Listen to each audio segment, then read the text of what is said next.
Amada Igreja do Senhor, a graça e a paz do nosso Cristo esteja sobre cada um aqui conosco que confessou o seu glorioso nome. Os irmãos devem ter estranhado que hoje não estaremos no Evangelho de João, mas às vezes, mesmo a gente fazendo a lectio contínua, que é a pregação expositiva sequencial, a gente se dá a liberdade de trazer alguma mensagem propícia a algum momento que a igreja possa estar passando, alguma data, que possamos estar celebrando. E hoje eu queria que os irmãos atentassem comigo em apenas um versículo da Escritura que se encontra na segunda carta do apóstolo Paulo a Timóteo, capítulo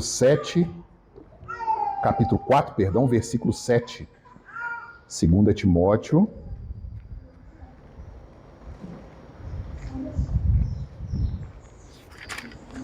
capítulo 4, versículo 7, eu convido a igreja a uma voz, leiamos 2 Timóteo, capítulo 4, verso 7, assim diz a palavra inerrante do nosso Deus. Combati.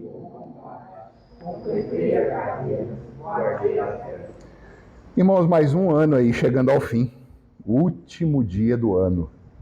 E eu espero aí que todo mundo já tenha comprado, a camisa amarela, a calça dourada, a sementinha de romã. Deixa eu ver as faces aqui, Graças a Deus, parece que ninguém fez isso, Porque não é para fazer não, irmãos. Nada muda, nada muda. Para a história, para a fé, para o nosso Deus, nada muda, irmãos. Por favor. De forma alguma eu quero aqui criar um aspecto místico, em volta dessa data, um aspecto de ciclos, que finalizam e que se iniciam outros. Hoje eu comentei na EBD aqui sobre essas religiões de nova era que têm surgido. Uma contagem que recomeça porque a Terra deu uma volta ao redor do Sol, 365 dias, não altera em nada os rumos que temos já escritos desde antes da fundação do mundo, irmãos. Mas do outro lado, queridos, é inegável que nós, como seres finitos, cronológicos, temporais, nós possuímos um senso de recomeços, um senso de contagem. E o próprio dia do Senhor, o que a gente faz aqui, é a maior prova disso. Em um dia, em 7, nós paramos, é cronológico, e viemos aqui render graças ao nosso Deus. O capítulo 21 da nossa confissão de fé, ela trata disso no artigo 7. Prestem atenção no que diz a nossa confissão. Como é lei da natureza em geral, uma devida proporção do tempo, olha que interessante, Como é lei da natureza, em geral, uma devida proporção do tempo seja destinada ao culto de Deus, assim também em sua palavra, por um preceito positivo, é ordenado. Um preceito positivo, moral e perpétuo, preceito que obriga a todos os homens em todos os séculos. Deus designou particularmente um dia em 7 para ser um sábado, que significa descanso, santificado por ele. Desde o princípio do mundo até a ressurreição de Cristo, este dia foi o último dia da semana, o nosso conhecido sábado, E desde a ressurreição de Cristo foi mudado para o primeiro dia da semana, dia que na Escritura é chamado de domingo, ou dia do Senhor, e que há de continuar até ao fim do mundo como o descanso cristão. Deus mesmo instituiu festas regulares, sejam quadrimestrais, sejam anuais, sejam cinquentenárias, em meio do povo da aliança. Essas datas existem, essas festas eram celebradas. Festas que o próprio Cristo participou, queridos. Cristo foi na Hanukkah, era uma festa que não foi instituída oficialmente por Yahvé, não há registro. A Hanukkah foi instituída, a festa das luzes, durante ali a escritura do livro de Macabeus. Mas Cristo foi, sem problema algum. E não há um pecado intrínseco em a gente celebrar aniversário, celebrar o Natal, o Ano Novo de forma ordeira, de forma lícita, sem vincular a isso algo místico, algo especial nessas datas. Mas é um momento muito gostoso de participar, estar com os nossos. Hoje na igreja à noite nós teremos lá uma ceia. Olha que maravilha isso, né? Adentrar o ano comendo com os irmãos, orando com os irmãos em uma vigília, algo glorioso, queridos. E partindo assim desse firme entendimento que espiritualmente não dependemos destes ciclos, a não ser o dia do Senhor, um dia em 7 desse nós dependemos a nossa vida dele, mas que sim, há algo que nos anima, irmãos, em saber que o novo ano se inicia, coisas que foram deixadas aí para trás, questões que não foram muito bem vindas, né, em nossas vidas, estão ficando aí para trás, então nós podemos de novo tentar recomeçar com a misericórdia do Senhor sobre as nossas vidas. Vamos continuar nessa caminhada aí nesse ano de 2024 que se avizinha rumo a Jerusalém Celestial, irmãos. Nós estamos peregrinando. Eu costumava orar na igreja, né? Na Pampulha, muitas vezes que chegava o fim do culto, nós estávamos ali desarmando o nosso tabernáculo, como os hebreus faziam pelo deserto, para caminhar mais algum tempo, no nosso caso aqui mais uma semana. Lá no caso dos nossos irmãos hebreus, era quando a nuvem saía de cima da tenda da congregação, eles desarmavam o tabernáculo, também chamada tenda de congregação, e prosseguiam rumo a Canaã, a terra prometida por Deus. E que nós ali, chegava o fim do domingo, nós desmontávamos o nosso tabernáculo, que somos nós, tabernáculos de carne, para continuar peregrinando pelo deserto da vida, cada um com seus afazeres, para no domingo seguinte estarmos ali novamente montando o nosso tabernáculo. E a gente tem presenciado isso muito fortemente aqui na congregação, né? Literalmente a gente tem que montar o tabernáculo todo domingo para prosseguir em comunhão com os irmãos aí. Graças a Deus.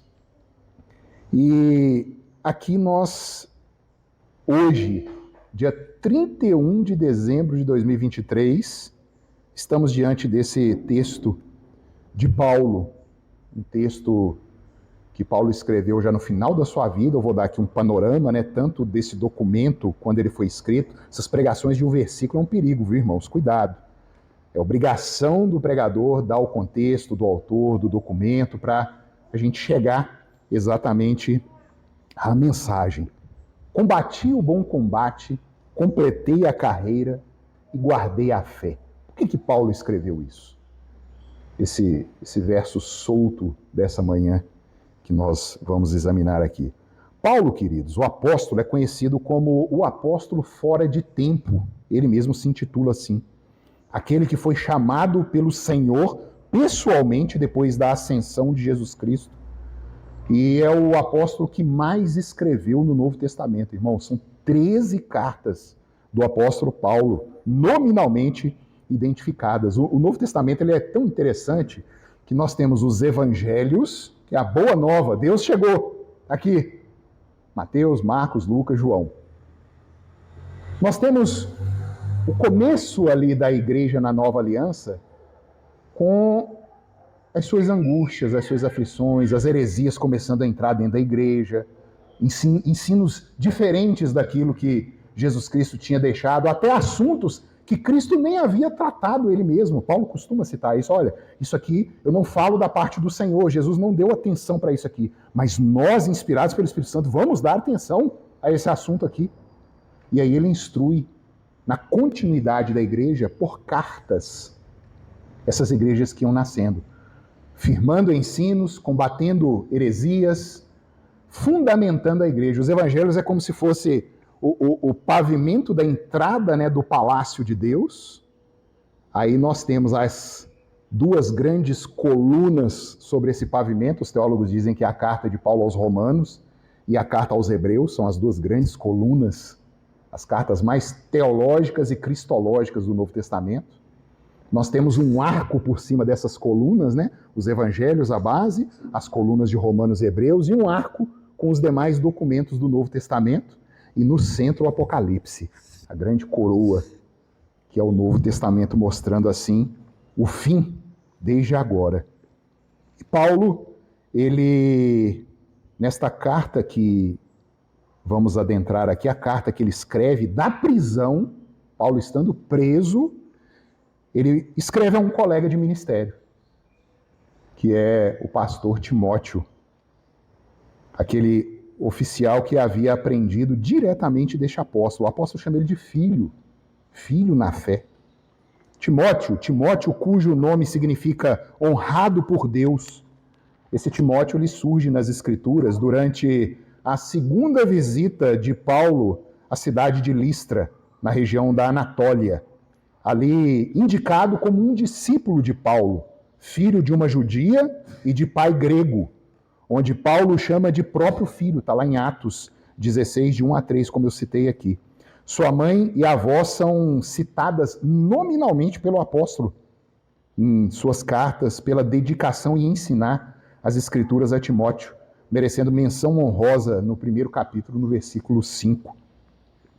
Eunice e Lloyd, Paulo escreve a Timóteo por uma primeira carta, já havia escrito a ele, para instruí-lo sobre cumprir o seu dever como evangelista em Éfeso, era onde Timóteo estava alocado.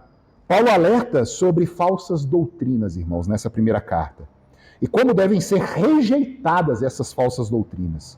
Ele também enfatiza a importância e a necessidade da oração e da adoração, mostrando que Cristo é o nosso mediador com Deus. Não há outro mediador. É o aspecto dessa primeira carta dele a Timóteo. Não existe um outro mediador.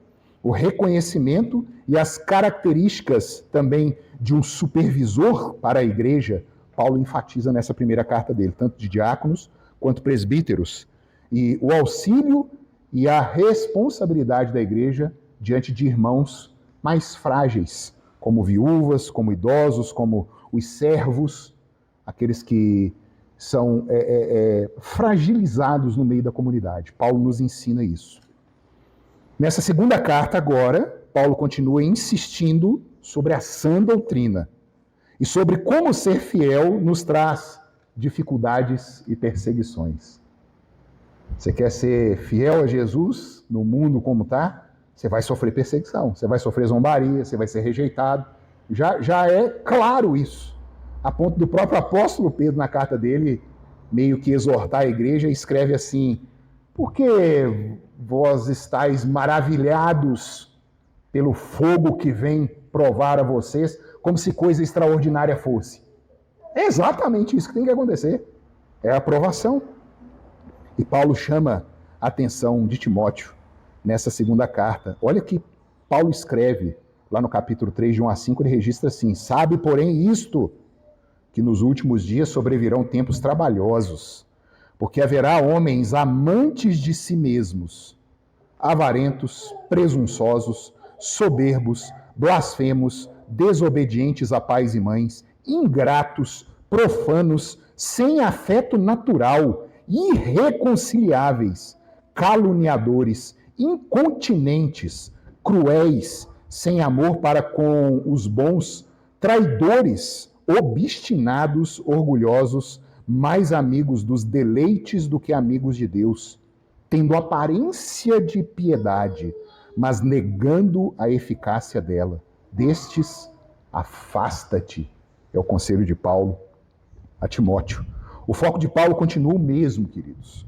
Instruir nas Escrituras, pregar a palavra das Escrituras e os ensinamentos de Deus que estão nas Escrituras. É o foco dele. Ao adentrar o capítulo 4, Paulo traz uma grande solenidade à fala dele a Timóteo. E ele registra o seguinte no início do capítulo: conjuro-te, olha isso, hein? Eu te conjuro perante Deus e Cristo Jesus, que há de julgar vivos e mortos, pela sua manifestação e pelo seu reino. Prega a palavra, insta, quer seja oportuno, quer não, corrige, repreende, exorta com toda a longanimidade e doutrina, pois haverá tempo em que não suportarão a sã doutrina. Pelo contrário, cercar-se-ão de mestres segundo as suas próprias cobiças, como que sentindo coceira nos ouvidos, e se recusarão a dar ouvidos à verdade, entregando-se às fábulas. Tu, porém, sê sóbrio em todas as coisas, suporta as aflições, faz o trabalho de um evangelista, cumpre cabalmente o seu ministério.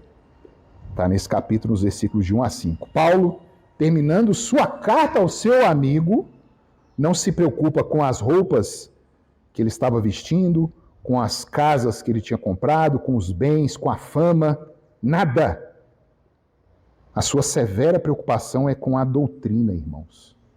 Estava conversando com o diácono Marco e ele falando que ele estava lendo essa semana, né, a carta de Paulo a Timóteo. Ele vê um Paulo abandonado, preso. Ninguém além de Lucas é o testemunho que ele dá, foi lá vê-lo, certamente passando frio, porque ele pediu uma capa. Traz a capa que eu deixei e traz os pergaminhos e os livros. Essa foi o fim em que o apóstolo se encontrava. E a preocupação dele aqui, queridos, é com a palavra de Deus.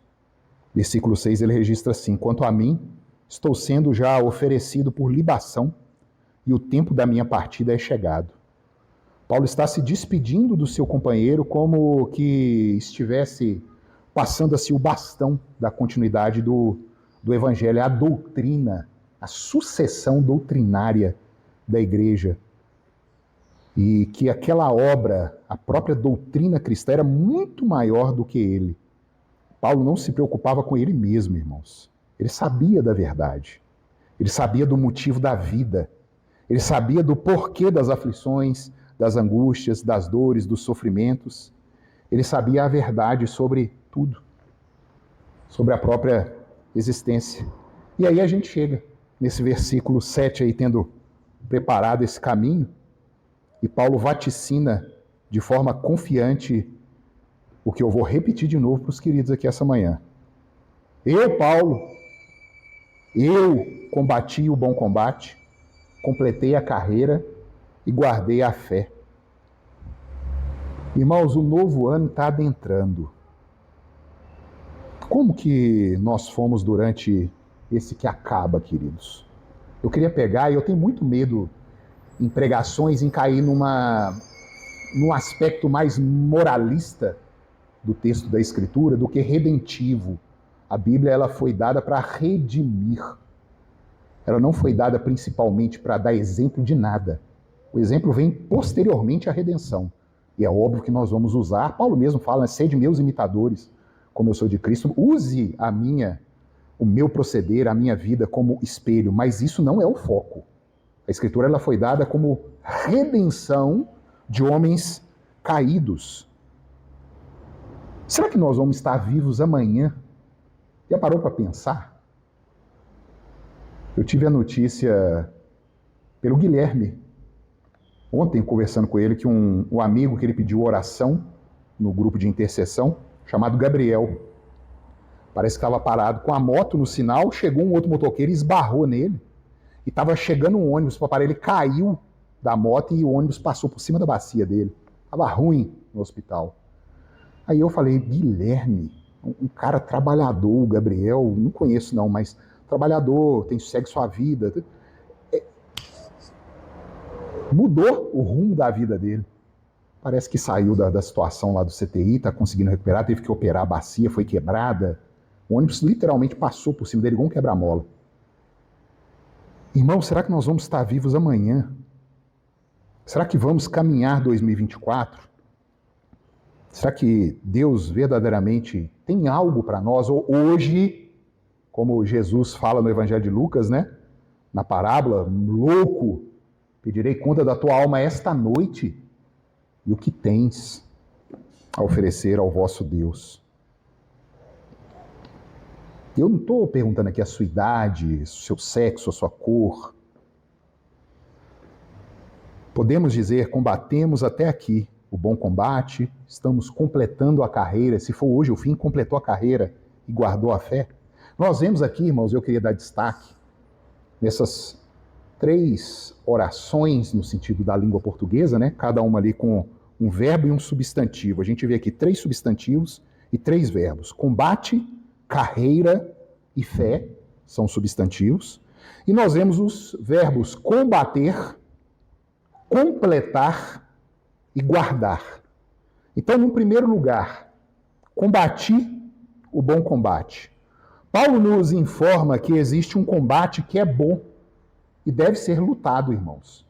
Há algo meio estranho, né, que circula, o ímpio, muitas vezes até ateu, querendo ensinar o crente a ser crente. A gente vê isso muito na internet, na televisão, né? O ímpio querendo ensinar o crente a ser crente. Então, há um aspecto de pacifismo que ronda a impressão do ímpio sobre a igreja do Senhor. Mas não é bem assim, não. Existem combates que devem ser combatidos, irmãos. O bom combate.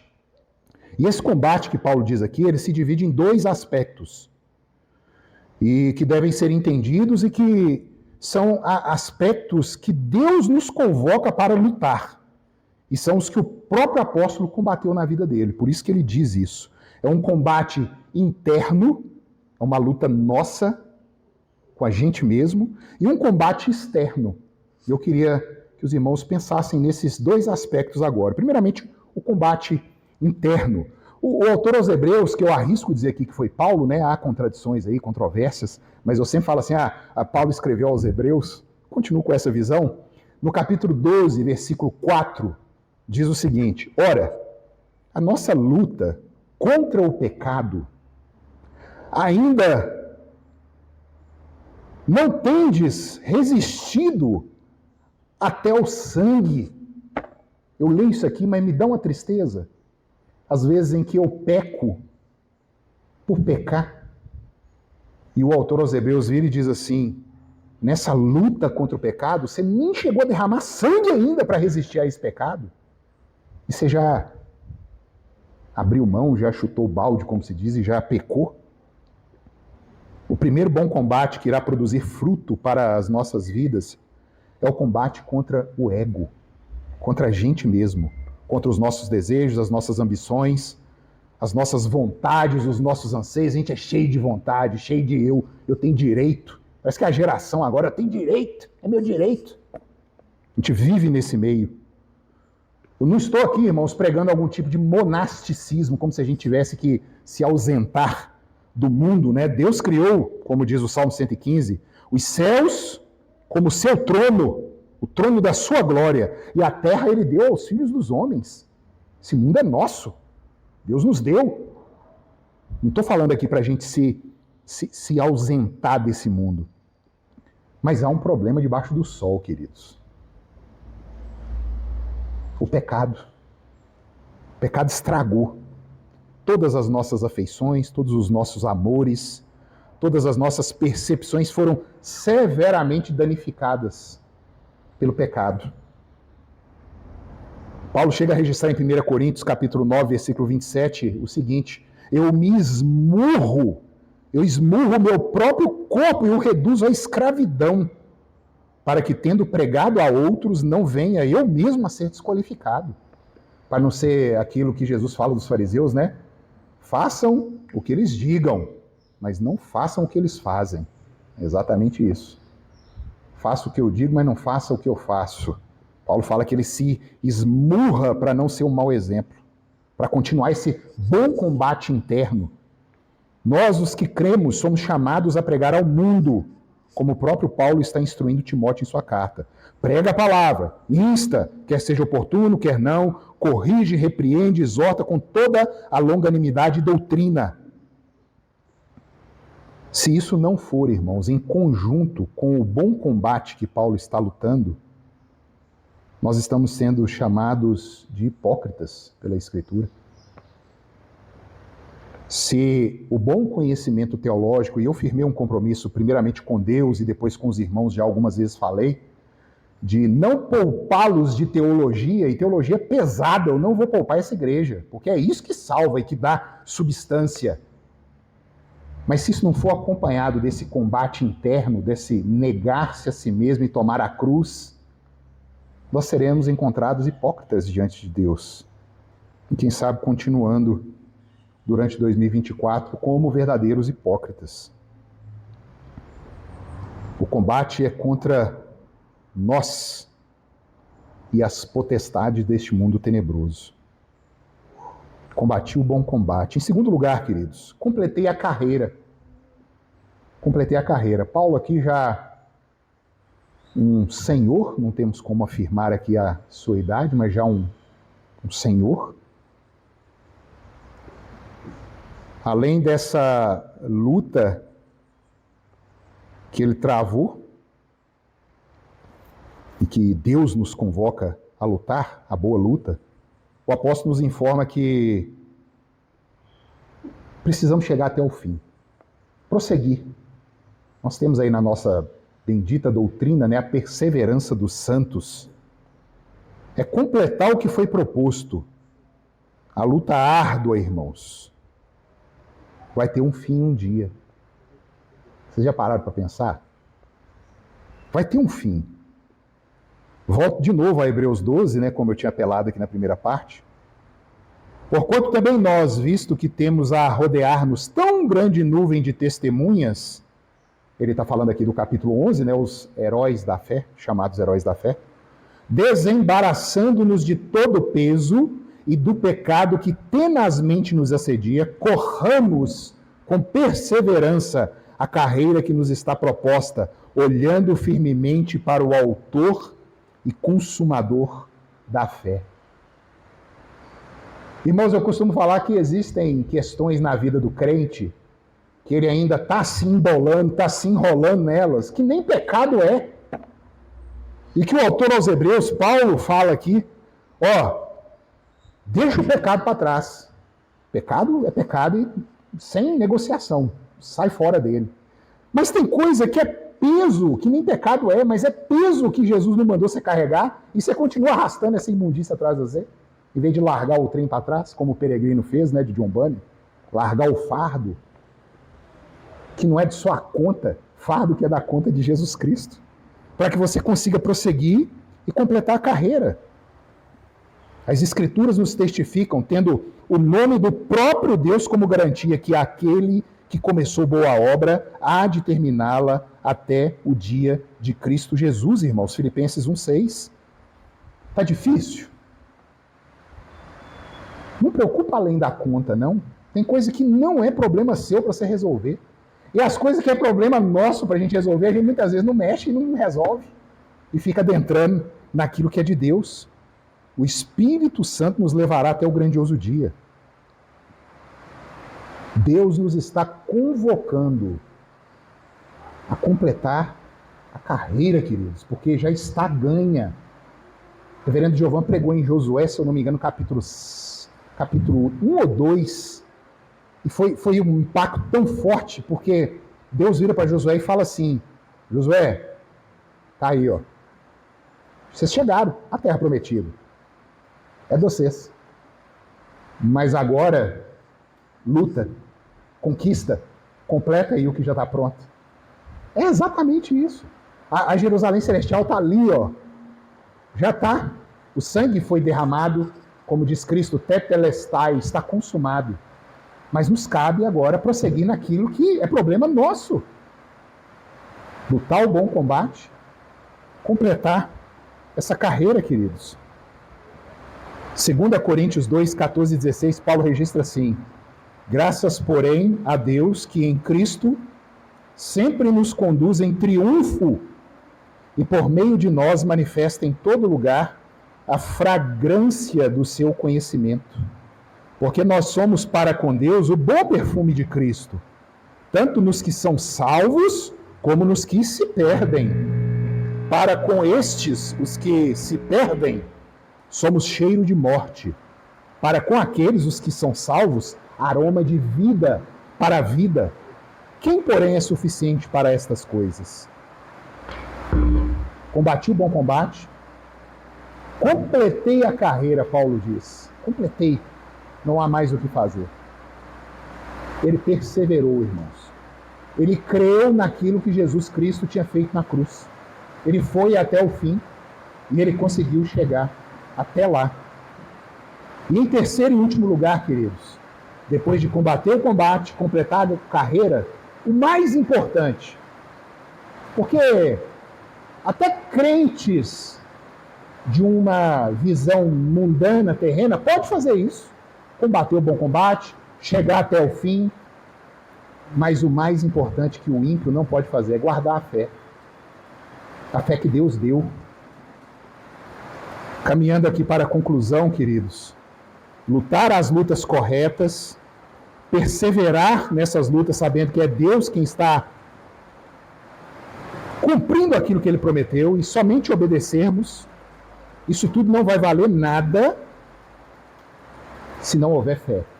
Hoje nós vimos aqui no Catecismo, na pergunta 5, é o crer para produzir fruto, o fazer. Quantas vezes, irmãos, nessas nossas lutas, na caminhada, você já falhou, meu querido? Quantas vezes? Vamos ser honestos diante de Deus, que tudo vê. Quantas vezes falhamos com as esposas, com os maridos, com os filhos, com irmãos na fé, com amigos? Quantas vezes falhamos com Deus nessa caminhada? Quantas vezes envergonhamos o santo nome de Deus? Quantas pessoas você machucou, desonrou? Então Paulo ele finaliza essa sequência para não deixar dúvida que lutar uma boa luta, completar a carreira, não vale se não houver por trás disso a fé. Crer para se fazer. E é pela fé que Jesus é aquele que me torna puro diante de Deus, por quem posso fazer aquilo que Deus me requer, como a gente viu hoje de manhã, sabendo que mesmo tudo muito envolto, há muita fraqueza, muita mazela, muita fragilidade, as nossas obras, essa luta, essa caminhada, esse bom combate, ele é recebido por Deus, é do agrado do Senhor. Isso é o fundamental, irmãos. Tudo vai valer a pena. Quão triste, queridos, quão triste, preste atenção, é uma pessoa que se esforça tanto para obedecer a Deus, confiando nos seus próprios méritos, confiando na segurança carnal de estar na fé, porque é da vontade dela estar na fé, mas sem ter a certeza, a esperança, a certeza que é justamente o que se espera, que Deus vai receber aquilo, o bom combate, a carreira que foi completada, sem ter a certeza da fé que nos garante, irmãos, que chegamos aqui hoje, 31/12/2023, com a graça e a misericórdia, que não se aumenta nem se diminui. É uma pergunta muito comum, o presbítero Paulo sabe, quando vamos receber as pessoas que fazem a pública profissão de fé na sala do conselho, não é saber dela. A gente pergunta assim, se você morrer hoje, você tem certeza que você está salvo? Quantas vezes a gente dá o desconto, obviamente, é um novo na fé, está começando ali, ele vai aprender conosco. Mas quão glorioso é para nós presbíteros quando chega um irmão lá, novo na fé, e a gente pergunta, você tem certeza que se você morrer hoje, você vai estar diante de Deus salvo? E a pessoa olha assim, eu creio nisso, porque Jesus Cristo cumpriu. Ele não titubeia.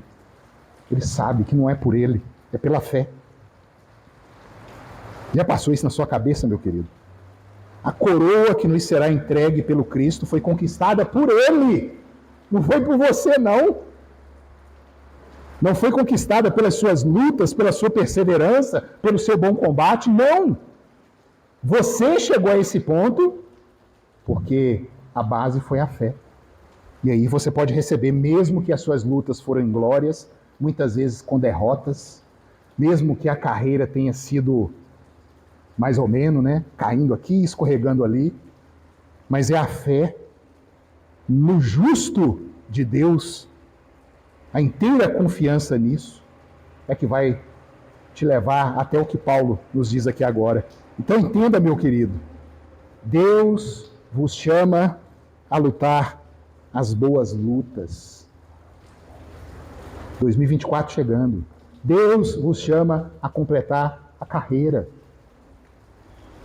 Deus vos chama a crer. Que 2024 nada muda. Não vem com conversa de camisa de cor não sei o quê, e vão na beira do mar entregar um trem lá para Iemanjá, jogar um negócio para trás das costas. Para com isso. Mas se a gente confiar na palavra bíblica de que pela fé somos justos diante de Deus, irmãos, quanto alívio 2024 vai nos trazer de viver sem os fardos da própria existência.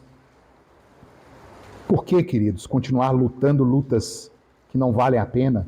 Abandone a ira, perdoe, peça perdão, reconcilie-se enquanto ainda não chegou o meirinho, como Jesus diz, e diante do juiz você vai ser julgado. Entregue, desarme-se. A boa luta nos ordena a isso. E o que nos chama? Cristo é quem irá operar isso tudo. Assim como Paulo diz na carta aos Hebreus, né, desembaraçando-se de todo peso, como a gente leu, de todo pecado. Prossiga. Essa é a luta. É desistir de você mesmo. Se desembaraçar desse emaranhado e prosseguir para o alvo. Por que, meu querido, continuar carregando fardos que não são seus, fardos que o Filho amado nos convida? Mateus 11, 28 a 30, abra a sua escritura, por favor, Evangelho de Mateus. Ô irmãos, quantas vezes nós vamos ter que ler isso? Mas graças que Deus mostra que ele precisa repetir mesmo, então a gente repete junto com ele. Mateus capítulo 11, os versículos 28, 29 e 30, eu peço que a igreja a uma voz leia, para a gente entender o que é a luta que Paulo lutou, o que é a carreira que ele completou e a fé que ele guardou até o fim. Mateus 11, 28, 29 e 30. Há uma voz, queridos. Vinde.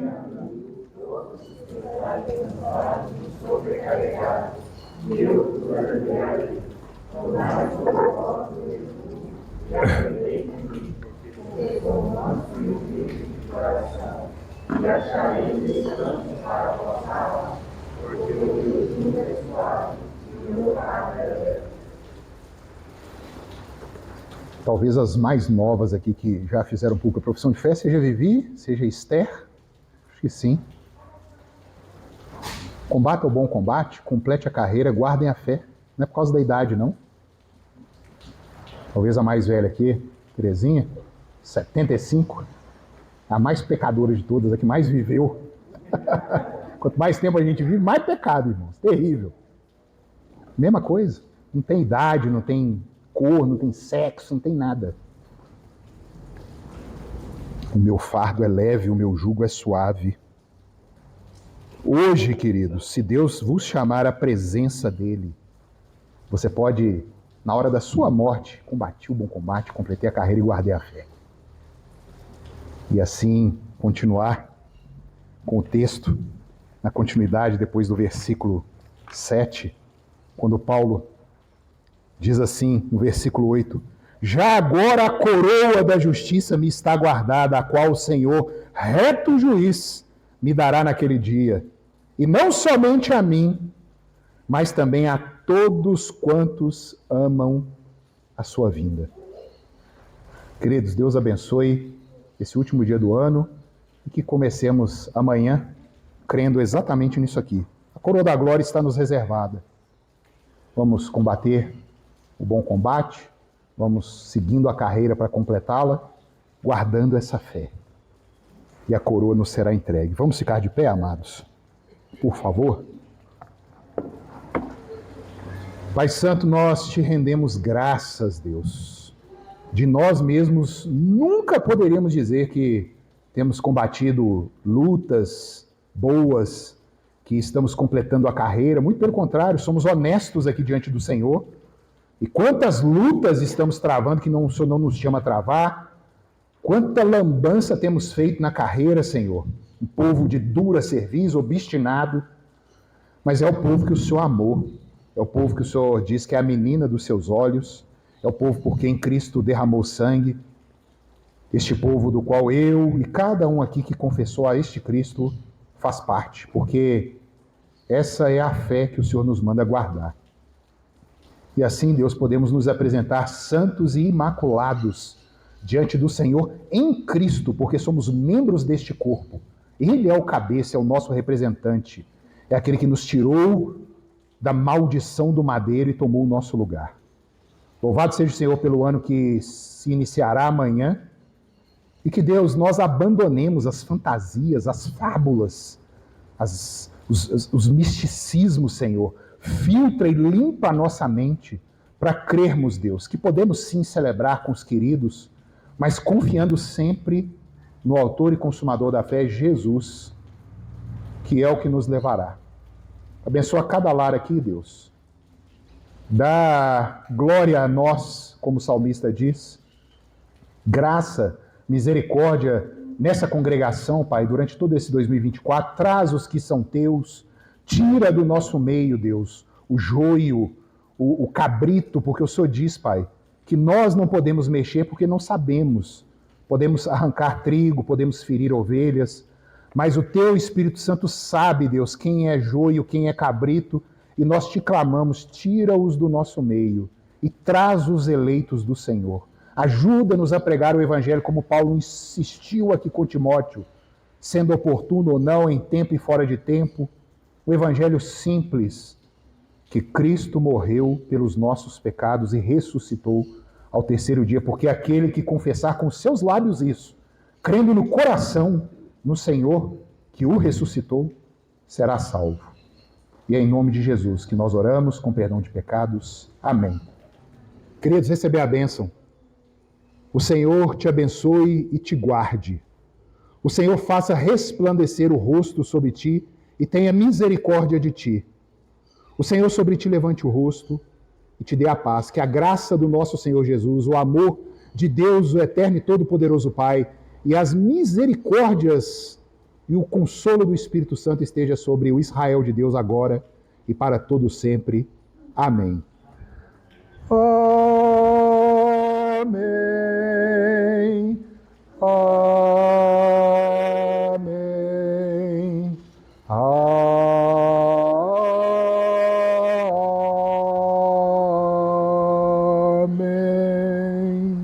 Os queridos podem se assentar em atitude de oração silenciosa. Estamos finalizando o último culto do ano de 2023 aqui na congregação.